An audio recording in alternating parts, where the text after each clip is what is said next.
اے کاش کہ ہم استغفار کرنے والے بن جائیں. اور آپ کو شاید پتہ نہیں ہے، استغفار جہاں گناہوں کی معافی ہے نا، وہاں یہ بہت سارے مسائل کے حل کی کنجی بھی ہے.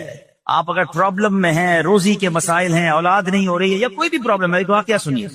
حضرت امام حسن بصری رحمۃ اللہ تعالی، بہت بڑے بزرگ، ایک شخص آیا، آ کر کہتا حضور بارش نہیں ہو رہی ہے، قحط کی پوزیشن آ گئی ہے، بارش نہیں ہو رہی، دعا فرمائیں، کو وظیفہ عطا فرمائیں. آپ نے فرمایا استغفار کر، تو چلا گیا.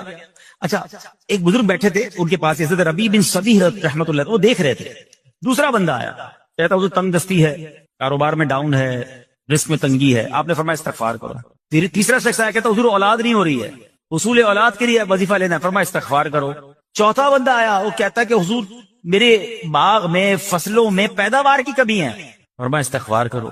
حضرت ربیع بن صبیح کہتے ہیں حضور پہلا بندہ الگ پرابلم لے کر آیا، دوسرا الگ، تیسرا الگ، چوتھا الگ، چاروں کو ایک ہی دوائی، چاروں کو ایک ہی وظیفہ، استغفار استغفار. آئے ہائے، بڑوں کی بڑی بات ہے. قرآن میں بھی پڑھتا ہوں، قرآن آپ بھی پڑھتے ہیں، مگر دیکھو اللہ والے کیسے پڑھتے ہیں. کیا خوبصورت جواب دیا آپ نے. آپ فرماتے ہیں سورہ نوح پارہ 29 آیت نمبر 10 سے 12 کی آپ نے تلاوت فرمائی. اب ذرا قرآن سنیے گا. بسم اللہ الرحمن الرحیم. استغفروا ربکم انہ کان غفارا یرسل السماء علیکم مدرارا ویمددکم باموال وبنین ویجعل لکم جنات ویجعل لکم انہارا. سبحان اللہ. ذرا سنیے گا، اپنے رب سے معافی مانگو. استغفروا ربکم انہ کان غفارا، بے شک وہ بڑا معاف کرنے والا ہے. اب دے گا عطا، کیا فرمائے گا؟ یرسل السماء علیکم مدرارا، وہ تم پر موسلا دھار بارش بھیجے گا. وَيُمْدِدْكُمْ بِأَمْوَالٍ وَبَنِينَ وَيَجْعَلْ لَكُمْ جَنَّاتٍ وَيَجْعَلْ لَكُمْ أَنْهَارًا. فرمایا اور مالوں اور بیٹوں سے تمہاری مدد فرمائے گا، اور تمہارے لیے باغات بنا دے گا، اور تمہارے لیے نہریں بنائے گا. باغات بھی بڑھ رہے ہیں، اولاد بھی عطا ہو رہی ہے، مال بھی بڑھ رہا ہے، بارش بھی ہو رہی ہے. اس چیز سے، استغفار سے. استغفار یہ آپ کے بہت سارے پرابلمز کا حل ہے، مسائل کا حل ہے. بس اپنی زبان استغفار سے تر رکھے. اچھا، پھر اس میں تھوڑی سی شرمندگی بھی ہے. ایسا نہیں کہ استغفار بھی ہو رہا ہے اور دماغ کہیں اور ہے، مسکرا بھی رہے ہیں، ہنس بھی رہے ہیں، اور استغفر اللہ، کسی سے معافی مانگتے ہوئے ہنستا ہے کیا بندہ؟ استغفر اللہ ربی من کل ذنب واتوب الیہ، یا اللہ میں اپنے سارے گناہوں سے تجھ سے معافی مانگ رہا ہوں. بہت سارے استغفار کے سیکھ ہیں. استغفر اللہ العظیم من کل ذنب عظیم، اے اللہ میں تجھ سے استغفار کرتا ہوں، وہ رب جو بہت عظیم ہے، اپنے سارے بڑے گناہوں سے میں استغفار کرتا ہوں. الگ الگ سیغوں سے اللہ کی بارگاہ میں استغفار کریں. ہو سکے تو کبھی گناہ یاد آئیں تو آنسو بھی بہ رہے ہوں، مگر یہ استغفار اللہ کو بڑا پسند ہے، معافی رب کو بہت پسند ہے. ابو اللیث سمرقندی رحمۃ اللہ تعالی لکھتے ہیں پچھلی قوموں میں ایک شخص تھا، اس نے بہت گناہ کیے تھے. ایک بار اس نے اپنی پچھلی زندگی کے بارے میں سوچا، گناہوں کے بارے میں غور و فکر کیا، تو اسے شرمندگی ہوئی. اس نے نادم و شرمندہ ہو کر 3 مرتبہ کہا اللہم غفرانک، اللہم غفرانک، اللہم غفرانک. اے اللہ تیری بخشش، اے اللہ تیری بخشش، اے اللہ پاک تیری بخشش. اسی لمحے اس کو موت آ گئی اور اللہ پاک نے اس کی بخشش فرما دی. آئیے ہم بھی پڑھ لیتے اللہم غفرانک، اللہم غفرانک، اللہم غفرانک. استغفار کرنا، توبہ کرنا، گناہ یاد کر کے شرمندہ ہونا، یہ اللہ کو کتنا پسند ہے. ایک سبحان اللہ، اس کے بارے میں چند برکتیں آپ کو بیان کرتا ہوں. بڑی عظیم برکت یہ ہے کہ اس کی بدولت بندے کا تنگی اور غم دور ہو جاتا ہے. حدیث پاک میں ہے جو ہمیشہ استغفار کرتا رہے، اللہ پاک اس کے لیے ہر تنگی سے نکلنے کا راستہ بناتا ہے، ہر فکر و غم سے اسے خلاصی عطا فرماتا ہے. اس کی ایک برکت یہ بھی ہے کہ ایسے بندے کو اللہ پاک غیب سے رزق عطا فرماتا ہے. حدیث پاک میں ہے استغفار کرنے والے کو اللہ وہاں سے رزق عطا فرماتا ہے جہاں اس کا گمان بھی نہیں ہوتا ہے. اتنی مہنگائی ہے، اتنی مشکلیں ہیں، اتنی تنگی ہے، لوگ قرضے میں ہیں، کبھی ادھر جاتے ہو کبھی ادھر جاتے ہو. ارے بھائی سب کے پاس جاتے ہو، رب کے پاس کیوں نہیں جاتے؟ استغفار کرنا شروع کر دو، فرمایا ادھر سے روزی دے گا جہاں تمہارا گمان بھی نہیں جائے گا. اس کی برکت سے اللہ پاک دلوں کے زنگ کو دور فرماتا ہے. آئیے پیارے اسلامی بھائیوں، اللہ کو معافی مانگنا، دل سے پکارنا کتنا پسند ہے. میں آپ کو ایک بہت ہی خوبصورت واقعہ بتاتا ہوں، اور یہ واقعہ ہے حضرت موسیٰ علیہ نبینا علیہ الصلوۃ والسلام کا. اللہ پاک نے حضرت موسیٰ علیہ نبینا علیہ الصلوۃ والسلام نے ایک بار اپنی مناجات میں عرض کیا یا اللہ یا رب. اللہ پاک کی طرف سے جواب آیا لبیک یا موسیٰ.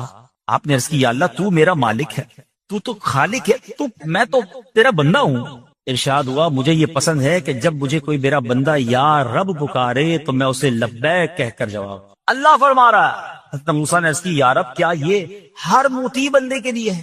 کیا ہر نیک آدمی کے لیے ایسا ہے کہ جب تجھے وہ پکارے تو لبیک فرماتا ہے؟ سنو، اللہ فرماتا ہے ہاں بلکہ ہر گناہگار بندے کے لیے بھی ہے۔ حضرت موسیٰ نے عرض کی یا اللہ فرما بردار تو تیری اطاعت کرتا ہے، وہ بات تو سمجھ آ رہی ہے، گناہگار پر یہ کرم کس وجہ سے؟ اے ہائے، سنو میرے رب کیسا کریم ہے۔ فرماتا ہے اے موسیٰ اگر میں بھلائی کرنے والے کو اس کی بھلائی کا بدلہ دوں اور برائی کرنے والے پر اس کی برائی کی وجہ سے احسان نہ کروں تو میرا جود و کرم کہاں جائے گا؟ اللہ فرماتا ہے میرا پھر کرم، میری رحمت کس لیے ہے؟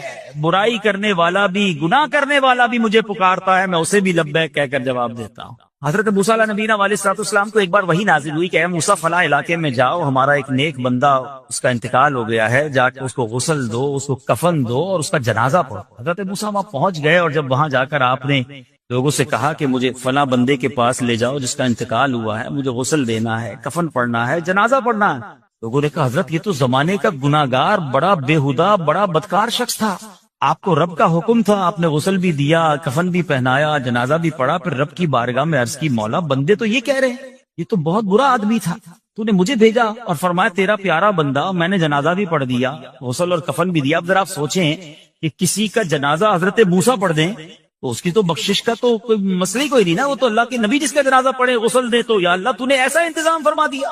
تو رب کریم کی طرف سے پتہ ہے کیا جواب آتا ہے؟ اللہ فرماتا ہے اے موسیٰ بندے سچ کہتے ہیں، یہ بندہ واقعی بڑا گناہگار تھا، جو علاقے والے شہر کے لوگ کہہ رہے ہیں نا ٹھیک کہہ رہے ہیں، یہ بندہ تھا ہی ایسا۔ یا اللہ جب اتنا گناہگار تو اتنی بڑی مہربانی کس وجہ سے؟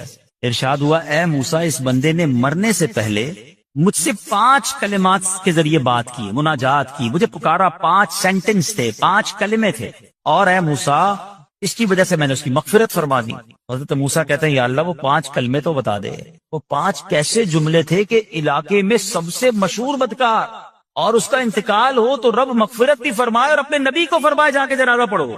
تو آپ نے کہا یا اللہ وہ 5 کلمات بتا دے۔ اب ذرا یہ 5 کلمات سنیے گا، ایکچولی جو بات سمجھنی ہے نا، استغفار ہے کیا، معافی مانگنا ہے کیا، توبہ کیا ہے؟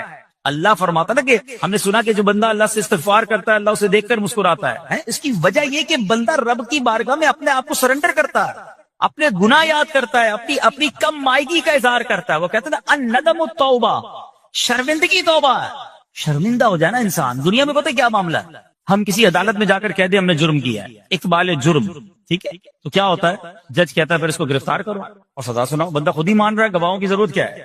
دنیا کی عدالت میں اقبال جرم پر سزا ملتی ہے، میرے رب کی رحمت کی عدالت دیکھو، بندہ وہاں جا کر اقبال جرم کر لے، شرمندہ ہو جائے، معافی مانگ لے، اللہ اس کے سارے گناہ معاف فرما دیتا۔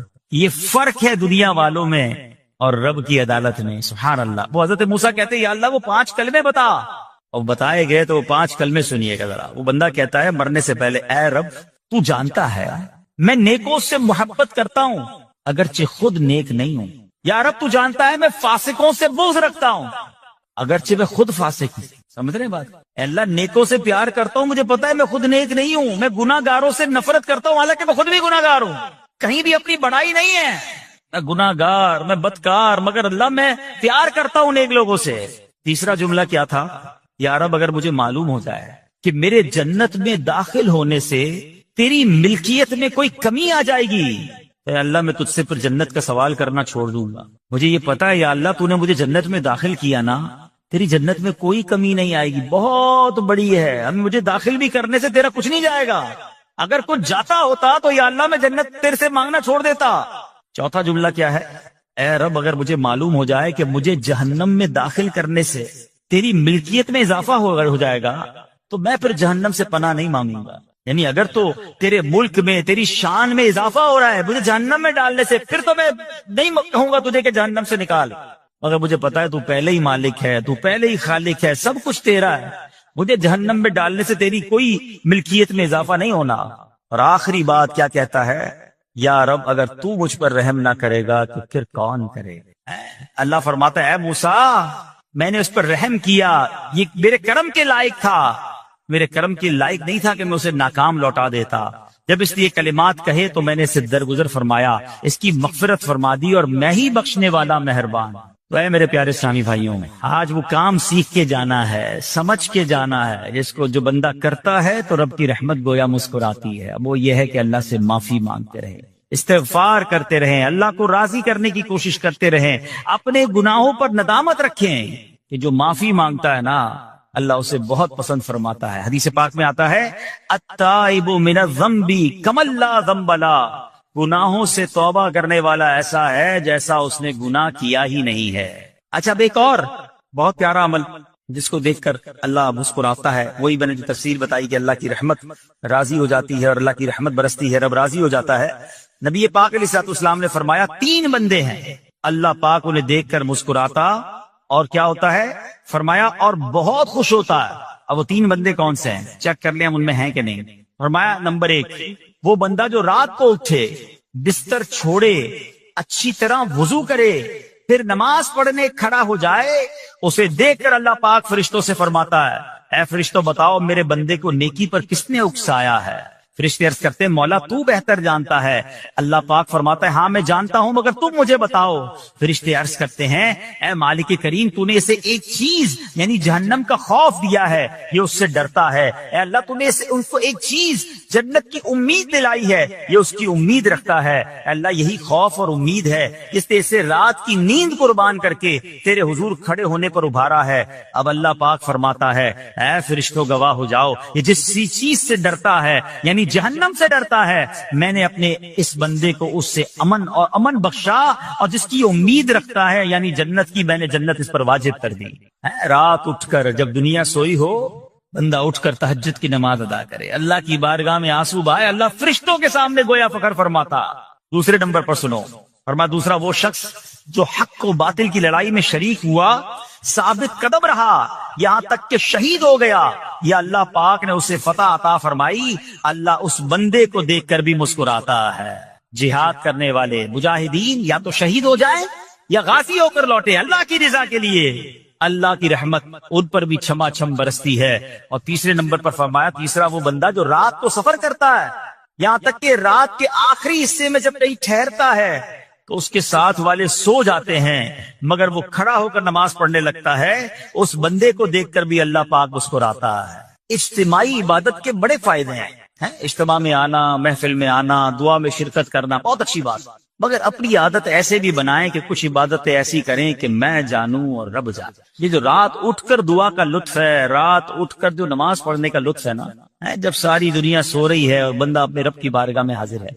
علماء کہتے ہیں دن کے نوافل کے مقابلے میں رات کے نوافل افضل ہیں، کیونکہ رات سکون ہوتا ہے، رات رقت قلبی ملتی ہے، سبحان اللہ، رحمت الہی چھما چھم برستی ہے۔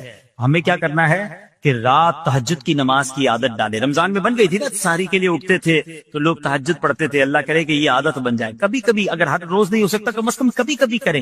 اچھا اگر ایسی کوئی عبادت ہو بھی جائے نا کہ سب کو بتائیں نا کہ رات اٹھا تھا تو جناب دعائیں بھی کی تو آنسو بھی بہائے، نہیں، کبھی کبھی ایسا کیا کرو کہ میں جانوں اور رب جانے، اللہ سے باتیں کیا کرو۔ میں آپ کو صحیح بتاؤں، آپ مجھے ایک بات بتائیں، یہ تو آپ نے سن بھی لیا کہ اللہ کی رحمت کس قدر برستی ہے اس پر۔ زندگی میں بھی جب کبھی ہم پریشان ہوں اور رات نیند نہ آئے، کبھی کبھی ایسا ہوتا ہے پریشانی میں نیند نہیں آتی، کروٹیں بدل رہا ہوتا ہے انسان، اور اس کروٹ بدلتے بدلتے میں آپ کی جب والدہ حیات ہوگی یا ماشاءاللہ جن کے پاس ماں موجود ہے، ماں جیسی ہستی کہاں ملتی ہے۔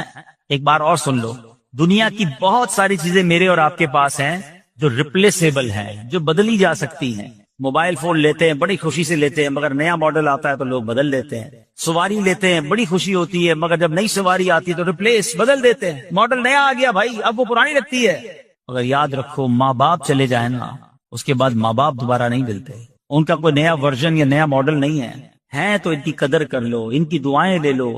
تو بہرحال آپ کبھی کبھی تکلیف میں ایسا ہوا ہو کہ رات کو نیند نہ آئی ہو، بے قرار ہو کر ماں کے پاس گیا آنکھوں میں آنسو لے کر کہ ماں میں پریشان ہوں، بیمار ہوں، یا قرضے میں ہوں، یا فلاں پرابلم ہے۔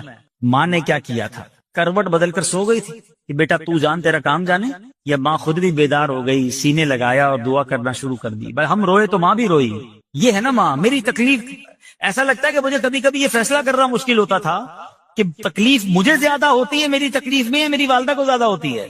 بیمار میں ہوں، تکلیف اسے، یہ رشتہ کہاں ملتا ہے؟ مگر مجھے ایک بات بتاؤ، جب میری تکلیف پر رات نیند چھوڑ کر بستر چھوڑ کر میں ماں کے پاس گیا، ماں نے سینے لگایا، تو اگر میں اپنا بستر چھوڑ کر آنکھوں میں آنسو لیے میری ماں سے مجھے کہیں زیادہ پیار کرنے والے رب کی بارگاہ میں چلا گیا، تو اس کی رحمت کیا مجھے مایوس کر دی؟ میری ماں کے دل میں جو ممتا ہے نا، وہ بھی میرے رب نے ڈالی ہے، تو رب کی رحمت کتنی ہوگی؟ تو کبھی کبھی اللہ کی بارگاہ میں رات کے اس پہر حاضر ہوا کرو، جو پرابلم ہے آپ کی، جو مشکل ہے آپ کی، آپ یقین کریں، آپ اللہ کی بارگاہ میں تہجد کے وقت رات کے آخری پہر آنسو بہائیں، دعائیں کریں، نوافل پڑھیں، پھر دیکھیے آپ کے دل کو تسلی کیسے ہوتی ہے، آپ کا ایمان تازہ ہو جائے گا، اور آپ نے دیکھا کہ ایسے وقت عبادت کرنے والوں سے رب کتنا راضی ہوتا ہے۔ اللہ کرے یہ بات ہمیں سمجھ آ جائے۔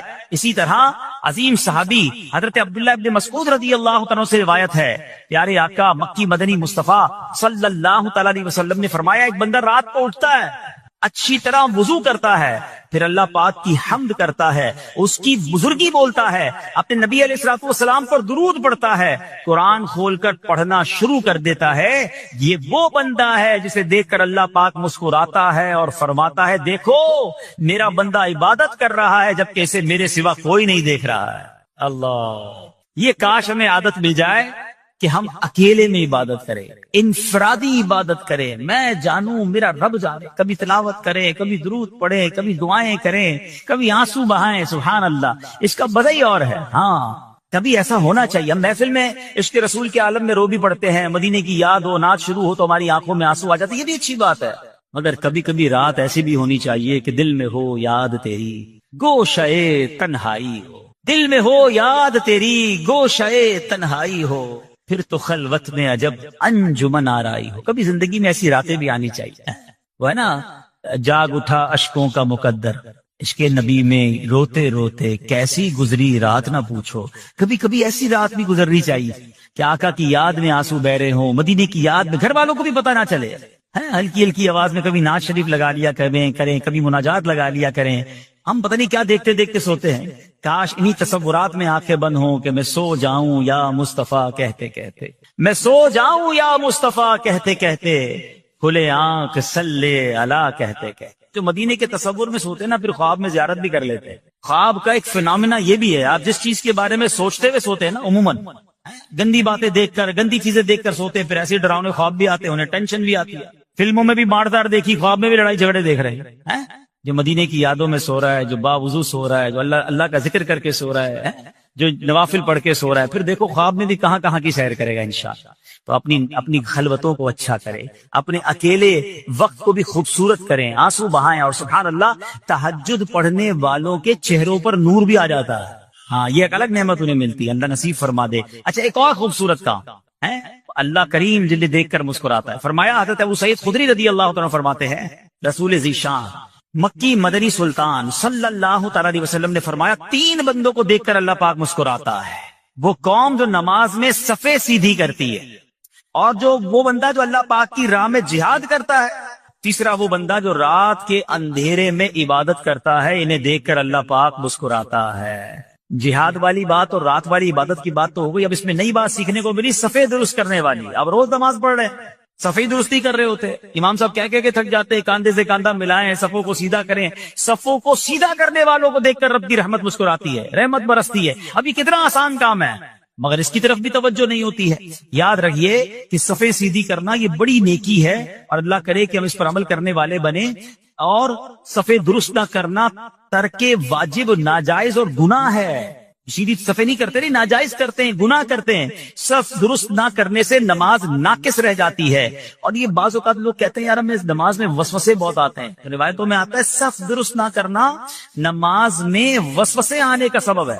صفیں ٹھیک نہیں ہوں گی نا، عجیب عجیب سی باتیں دماغ میں آئیں گی۔ کیوں؟ حدیث پاک میں آتا ہے، شیطان تمہارے درمیان بھیڑ کے بچے کی طرح گھس جاتا ہے، شیطان صفوں میں گھس جاتا ہے۔ صف سیدھی نہ کرنے میں چہرہ بگڑنے کا اندیشہ ہے۔ اے ہائے، اب ذرا غور کر لیجیے یہ کتنا ضروری ہے۔ قرآن کریم میں ایک سورت ہے، سورہ صافات، اس مبارک سورت کی پہلی آیت میں اللہ پاک نے فرمایا، بس صافات صفا، ان کی قسم جو باقاعدہ صفے باندھے ہوئے ہیں. حضرت عبداللہ ابن مسعود فرماتے ہیں یہاں صفے باندھنے والوں سے مراد فرشتے ہیں. حضرت جابر بن سمرہ رضی اللہ تعالیٰ عنہ فرماتے ہیں ایک دن پیارے آقا مکی مدنی مصطفیٰ صلی اللہ تعالیٰ علیہ وسلم تشریف لائے اور فرمایا تم ایسے صف کیوں نہیں بناتے جیسے فرشتے صفے بناتے ہیں. ہم نے عرض کی یا رسول اللہ صلی اللہ تعالیٰ علیہ وسلم فرشتے کیسے صف بناتے ہیں؟ فرمایا پہلے اگلی صف مکمل کرتے ہیں اور خوب مل کر کھڑے ہوتے ہیں. سبحان اللہ، مبارک ہو مسلمانوں کو، وہ صفے سیدھی کرتے ہیں، اچھی طرح کاندھے سے کاندھا ملاتے ہیں، گویا یہ فرشتوں کا کام کر رہے ہیں، فرشتوں والا کام کر رہے ہیں. تفسیر طبی میں ہے فاروق اعظم رضی اللہ عنہ کا یہ معمول تھا، جب نماز پڑھانے لگتے تو نمازیوں کو فرماتے صفے سیدھی کر لو، اے فلاں ذرا آگے ہو جاؤ، اے فلاں ذرا پیچھے ہو جاؤ. پھر فرماتے بے شک اللہ پاک تمہیں فرشتوں کی طرح دیکھنا پسند فرماتا ہے.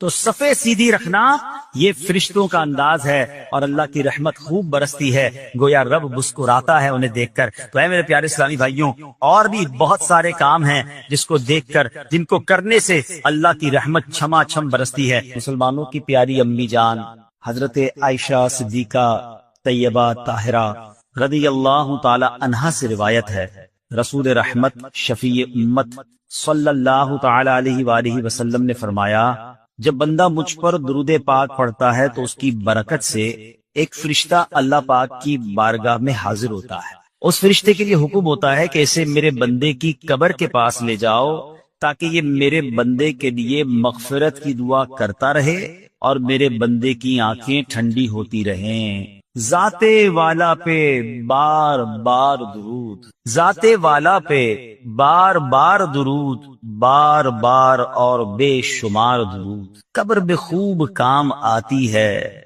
بے کسوں کی ہے یار غار درود. صلو علی الحبیب صلی اللہ تعالی علی محمد صلی اللہ علیہ وسلم. پیارے پیارے اسلامی بھائیوں، کچھ دنوں پہلے ہی کی بات ہے، ایک شور اٹھا کہ ماہ رمضان کا چاند نظر آ گیا، اور جیسے ہی رمضان آیا مسجدوں کی رونقیں بڑھ گئیں، نمازیوں کی تعداد بڑھ گئی. ایک عجب سما تھا سحری کا، ایک روحانی منظر تھا افطار کا. نوجوان، بوڑھے، بچے، اسلامی بہنیں سبھی عبادت میں مشغول ہو گئیں. دیکھتے ہی دیکھتے عشرہ رحمت گیا، عشرہ مغفرت آیا، وہ بھی جدا ہوا. ہمیں لگا کہ ہم عشرہ رحمت اور عشرہ مغفرت میں ویسی عبادت نہیں کر سکے، اب آخری عشرے میں خوب عبادت کر لیں گے، طاق راتیں بھی ہیں، مگر غفلت میں وہ آخری عشرہ بھی گزار دیا. رمضان ہمیں تڑپا کر، بہاریں لٹا کر، برکتیں عطا کر کے ہم سے اب جدا ہو چکا ہے. اب رمضان یقیناً اگلے سال بھی آئے گا، مگر یہ نہیں پتا کہ ہم اس رمضان میں ہوں گے یا نہیں ہوں گے. ہمیں یہ بھی نہیں معلوم ہماری مغفرت ہوئی کہ نہیں. ہم رب کریم سے دعا کرتے ہیں کہ اللہ، جن لوگوں نے تجھے راضی کیا ان کا واسطہ ہم سے راضی ہو جا، جن لوگوں کی مغفرت فرمائی ان کا واسطہ ہماری مغفرت فرما دے. ماہ رمضان کی بس اب یاد ہی باقی رہ گئی ہے. اب رمضان کے بعد کی زندگی ہے. اب زندگی ہمیں ایسے گزارنی ہے کہ جو ہم نے رمضان میں روحانیت حاصل کی، جو برکتیں حاصل کی، جو ہمیں تقوی کی سوغات رمضان سے ملی ہے، کہیں وہ ضائع نہ ہو جائے. ہمارا دشمن آزاد ہو چکا ہے، شیطان حملہ کرنے کے لیے بھرپور تیاری پر آمادہ ہے. کئی لوگوں کو تو اس نے پہلے 2 دنوں میں ہی مسجد سے دور کر دیا ہوگا. اب ہمیں بھی غور کرنا ہے کہ کیا ہمیں بھی اپنی ساری عبادتیں، ساری ریاضتیں، ساری روحانیت ضائع کرنی ہے یا نہیں. ہم نے انشاءاللہ اس کو کنٹینیو کرنا ہے جو ہم نے رمضان میں اعمال شروع کیے تھے، جو نیکیاں شروع کی تھی. بڑی پیاری ایک حدیث پاک ہے کہ رمضان وہ مہینہ ہے، من قام رمضان ایمانا و احتسابا غفر له ما تقدم من ذنبه. یعنی جو ایمان کے ساتھ ثواب کمانے کے لیے رمضان المبارک کے روزے رکھے، اس کے پچھلے گناہ معاف کر دیے جاتے ہیں. اور اب شوال کا مہینہ آیا نا، حدیث پاک میں ہے کہ جس نے رمضان کے روزے رکھے پھر 6 دن شوال میں روزے رکھے تو گناہوں سے ایسا پاک ہو جاتا ہے جیسا کہ ماں کے پیٹ سے آج ہی پیدا ہوا ہو. تو وہ روحانیت کو برکت جاری رکھنی ہے. ابھی تو روزے بھی رکھنے ہیں نا، انشاءاللہ نفلی روزے رکھیں گے، 6 روزے رکھ لیں گے تو انشاءاللہ یہ برکت بھی حاصل ہو جائے. ہمیں کوشش یہ کرنی چاہیے کہ ہمیں ماہ رمضان کے بعد اب یہ 6 دن شوال کے، ضروری نہیں کہ ایک ساتھ رکھیں، شوال کے پورے مہینے میں رکھ لیں. ایک اور خوبصورت حدیث ہے کہ جس نے عید الفطر کے بعد 6 روزے شوال کے رکھے تو اس نے پورے سال کے روزے رکھے. جو ایک نیکی لائے گا اسے 10 ملیں گی. بڑا خوبصورت کیلکولیشن ہے.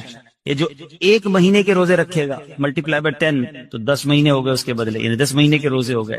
اب 6 روزے رکھے تو 60 روزوں کا ثواب ملے گا، تو 2 مہینے وہ کور ہو گئے. تو یعنی پورے سال کے روزوں کا ثواب اگر کمانا ہے تو رمضان اور اس کے بعد 6 دن شوال کے روزے رکھنے ہیں. تو انشاءاللہ ہم پورے رکھیں گے انشاءاللہ. اب رمضان کے بعد ہم نے پہلے یہ کیلکولیٹ کرنا ہے کہ جیسے رمضان سے پہلے تھے اب ویسے ہیں یا بدل گئے ہیں. اگر کسی کی رمضان سے پہلے بھی نمازیں قضا ہو رہی ہیں اور جیسے ہی رمضان گیا پھر قضا ہو رہی ہیں، رمضان سے پہلے بھی جھوٹ تھا، ماہ رمضان گزارا اب پھر جھوٹ ہے، رمضان سے پہلے بھی حرام روزی تھی، رمضان گزارنے کے بعد دوبارہ شوال سے وہی حرام روزی شروع ہو گئی ہے، تو پھر اس کا مطلب رحمت کی بارش میں وہ نہایا نہیں ہے، اس کی زندگی میں کوئی بدلاؤ آیا نہیں ہے. رمضان تو بدلنے آیا تھا، ایک نئی زندگی دینے آیا، لیکن دیکھنا یہ ہے کہ کیا ہمیں وہ نئی زندگی ملی یا ہم پھر اسی پرانی روٹین پر، وہی گناہوں بری عادتیں، وہی بری عادتیں، وہی نگاہوں کے گناہ، وہی زبان کے گناہ، وہی کانوں کے گناہ. یہ غور کرنا ہے. اتنا بڑا انعام ملنے کے بعد بندے کو بدلنا چاہیے. مہینہ بندہ کہتے نا کسی بیماری سے نکل کر آتا ہے تو بندہ کہتا نہیں یار اب یہ کام نہیں کرنے، بیماری کے بعد مجھے پتا چلا کہ کتنا مشکل ہے، میں نے یہ والے کھانے نہیں کھانے، میں نے یہ والے. کسی بھی جگہ 1 مہینہ کوئی گزار لے، چاہے وہ ہاسپٹل میں گزار لے، چاہے کسی اچھی صحبت میں گزار لے، چاہے کہیں اچھے کہتے نا انسٹیٹیوٹ میں گزار لے، تو اس کی زندگی میں خوب بڑا امپیکٹ آ جاتا ہے، زندگی بدل جاتی ہے. ہمیں تو پورا مہینہ رحمت کے سمندر میں رکھا گیا تھا، رحمت کی بارش میں رکھا گیا تھا. صبح بھی رحمت، شام بھی رحمت، افطار بھی رحمت، سحری بھی رحمت، دعائیں قبول ہو رہی تھیں، راتوں کو ایک عجب رونق تھی. ماشاءاللہ ہزاروں لاکھوں عاشقان رسول نے، بلکہ آل اوور دا ورلڈ دیکھے تو شاید کروڑوں لوگوں نے اعتکاف کیا. اب اعتکاف کرنے کے بعد بھی نہ بدلا، مسجد میں آنے جانے کے بعد بھی نہ بدلا میں، اور پھر ویسے ہی ہو گیا. پھر قصور کس کا ہے؟ قصور تو پھر میرا ہوا نا. یاد رکھیے قصور بارش کا نہیں ہوتا، زمین کا ہوتا ہے. رحمت کی بارش تو برسی، جو زمین نرم تھی اس نے پھول اگا دیے، جو زمین زرخیز تھی اس نے کھیت اگا دیے، اور جب پہلے ہی گندگی تھی تو بارش کی وجہ سے وہاں کیچڑ ہو جاتا ہے. بندہ بعض اوقات کہتا ہے یار وہ روحانیت نہیں رہی، ہم اجتماع میں جاتا ہوں تو وہ لطف نہیں آتا، دعا میں وہ آنسو نہیں بہتے، پہلے بہت لطف تھا اب وہ کم ہو گیا ہے. کم کچھ بھی نہیں ہوا ہے. دل کی بستی خراب تو نہیں ہو گئی ہے، دل کی بستی خود تو نہیں اجاڑ لی ہے. میرے اہل سنت لکھتے ہیں نا، بات اسیاں سے میں نے بگاڑی، دل کی ہاتھوں سے بستی اجاڑی. بات بے پری دل کی ہاتھوں سے بستی اجاڑی. لطف و عطابت یفت ہو عطا کی ہے میرے مولا، تو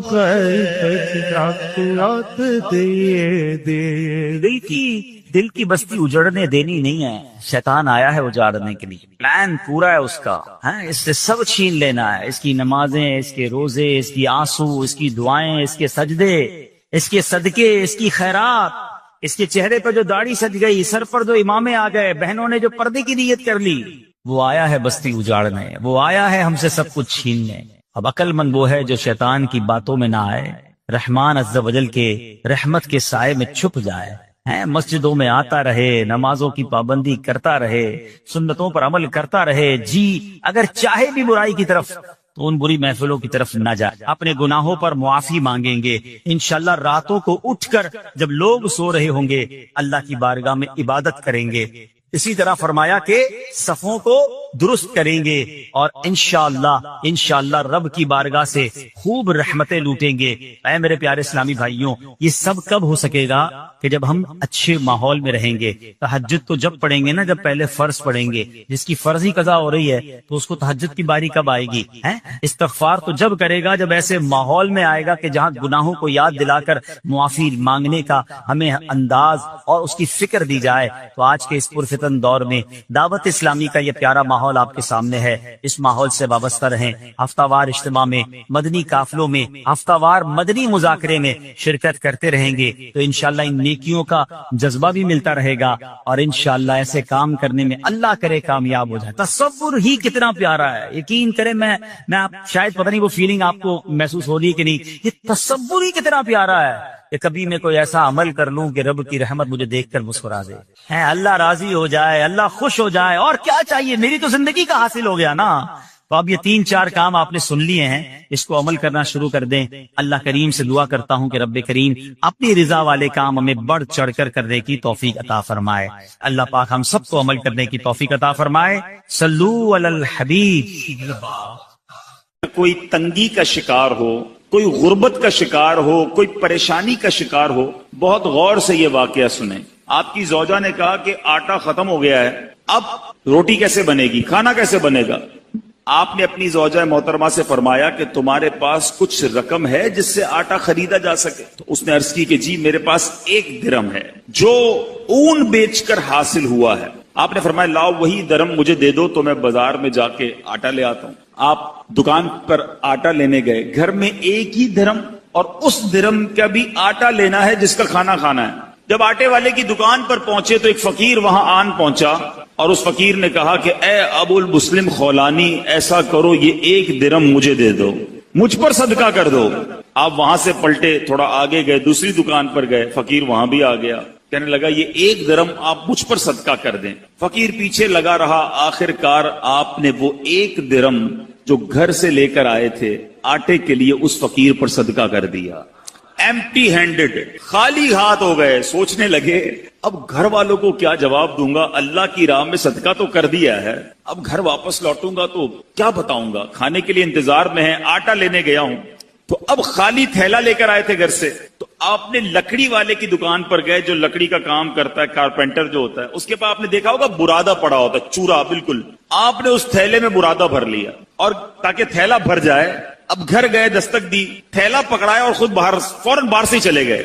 میں منہ کیا دکھاؤں گا گھر والوں کو، چلو وہ تھیلا پکڑ کے اندر جائیں، اتنی دیر میں گھر سے دور چلا جاؤں۔ آپ دور چلے گئے، گھر والوں نے تھیلا کھولا تو اس میں نہایت عمدہ قسم کا آٹا موجود تھا، بڑا زبردست آٹا۔ گھر والوں نے روٹیاں بنائی، انتظار کر رہے ہیں کہ حضرت کب آئیں گے۔ اب آپ شرمندہ، آپ باہر گھوم رہے ہیں کہ وقت گزر جائے، گھر والے سو جائیں، وقت جو ہے وہ بھوک کا ٹائم تھوڑا گزر جائے۔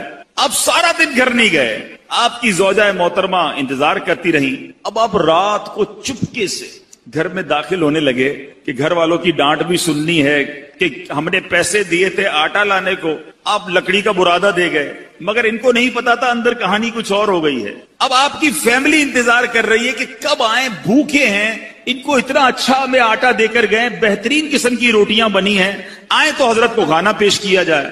آپ چپکے سے گھر میں داخل ہوئے تو آپ کی زوجہ محترمہ فوراً سامنے آ گئی۔ اب آپ شرمندہ، مگر آپ کی زوجہ محترمہ بہترین قسم کی روٹیاں انہوں نے سامنے پیش کی۔ آپ حیران ہوئے کہ یہ کہاں سے آیا؟ تو آپ کی زوجہ نے کہا یہ اسی آٹے کی روٹیاں ہیں جو آپ لائے تھے۔ جب یہ سنا تو آپ کی آنکھوں میں آنسو آ گئے، آپ رونے لگے، اپنے پروردگار کا شکر ادا کیا کہ اس نے میری لاج رکھ لی اور مٹی کو عمدہ آٹے میں تبدیل فرما دیا۔ کیوں کرنا میرے کام بنے غیب سے حسن، کیوں کرنا میرے کام بنے غیب سے حسن، بندہ بھی ہوں تو کیسے بڑے کارساز کا۔ اے میرے میٹھے اسلامی بھائیوں اور مدنی چینل کے ناظرین، یاد رکھیے صدقہ دینا، محتاجوں کی مدد کرنا، ان کی خیر خواہی کرنا، یہ اللہ عز و جل کو اس قدر پسند ہے کہ جو مسلمان اخلاص کے ساتھ، دیکھیں یہ ایک شرط ضرور ہے، اخلاص ہونا ضروری ہے، اللہ کی رضا کی نیت ہونا ضروری ہے۔ دکھلاوا، واہ واہ، نام ہو جائے یا کسی کو صدقہ دے کر احسان جتائے، یہ تو الٹا ظلم ہے، یاد رکھیے یہ بہت بڑی غلطی لوگ کرتے ہیں۔ بلکہ قرآن کہتا ہے اے ایمان والو اپنے صدقات کو ضائع مت کرو، احسان جتا کر، تکلیف دے کر۔ اب یہاں کسی کو پیسے دیے، الٹا پھر اس کو یاد دلاتے، یاد ہے نا تمہیں نوکری لگائی تھی، یاد ہے نا تمہیں جناب میں نے قرضہ دیا تھا، وہ دن بھولے تو نہیں جب بچے کی شادی کروائی تھی۔ کتنا ذلیل ہوتا ہوا شخص، کتنا دل دکھتا ہوگا اس کا۔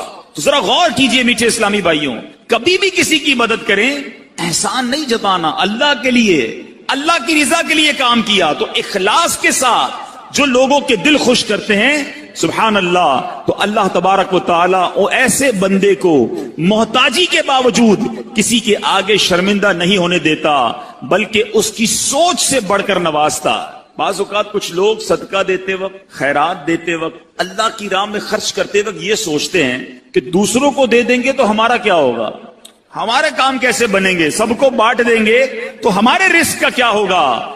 غور سے سنیے، حضرت سیدتنا اسماء رضی اللہ تعالی عنہا فرماتی ہیں، نبی پاک علیہ الصلوۃ والسلام نے مجھ سے ارشاد فرمایا، صدقہ و خیرات مت روکو۔ سنیے، صدقہ و خیرات مت روکو، کہیں تمہارا رزق نہ روک دیا جائے۔ جو لوگ بعض اوقات تنگی کا شکار ہوتے ہیں نا، وہ چیک کریں، یار میں نے صدقہ خیرات دینا تو نہیں روک دیا، میں نے اللہ کی راہ میں خرچ کرنا تو نہیں روک دیا، یہ خرچ کرنا ہی ملٹیپلائی کر کے واپس لاتا ہے۔ ایک اور روایت میں آتا ہے، گن گن کر خرچ نہ کرو ورنہ وہ رب کریم بھی تمہیں گن گن کر عطا فرمائے گا۔ جو لوگ گن گن کر دیتے ہیں نا، بس بھائی زکوٰۃ پوری ہو گئی، اتنا ہی دینا تھا، اب اگلے سال آنا، ارے رب کریم تمہیں عطا فرمائی جا رہا ہے، تم بھی بانٹے چلے جاؤ، تم بھی دیتے چلے جاؤ، وہ اور اپنے خزانوں سے عطا فرمائے گا۔